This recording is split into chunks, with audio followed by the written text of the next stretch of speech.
La justice française s'intéresse à près de 15 millions d'euros de paiements considérés comme suspects entre Renault-Nissan et son distributeur à Oman dans la péninsule arabique. Des accusations dont s'est défendu ce soir Carlos Ghosn, interrogé par LCI.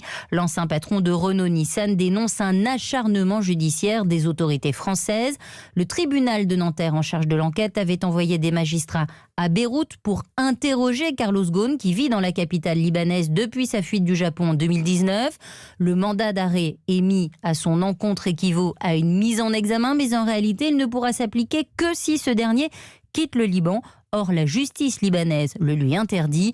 L'ancien patron de Renault-Nissan doit par ailleurs toujours être jugé à Tokyo pour malversation financière. Maud Descamps. Des mercenaires russes du groupe Wagner auraient été pris en flagrant délit de manipulation dans le nord du Mali. Oui, et c'est l'armée française qui dévoile cette information, d'autant qu'elle a réussi à les filmer. Il s'agissait d'accuser les troupes françaises d'avoir laissé un charnier derrière elles. Alors que voit-on sur ces images, Louis de Ragnel ?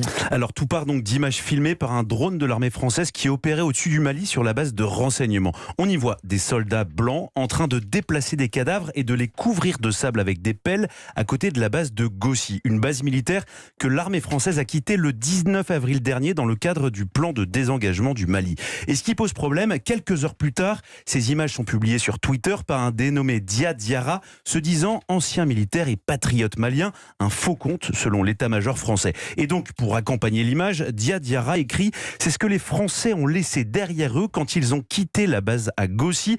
On ne peut pas garder le silence sur ça. » Très vite, l'armée française identifie cette énième tentative de manipulation, mais selon nos informations, c'est à partir du 500e retweet qu'il a été décidé de la dénoncer publiquement. D'autant qu'avec le travail de renseignement, les analystes français ont la certitude que les hommes blancs aperçus appartiennent bien à Wagner. Mais le plus grave, pour terminer, c'est ce qu'on aperçoit également des hommes, des membres des forces armées maliennes, ce qui confirme que la junte malienne est bien à la manœuvre pour développer le sentiment anti-français en Afrique avec des mensonges, en oubliant presque que sans la France, le Mali serait peut-être aujourd'hui un califat islamique. Louis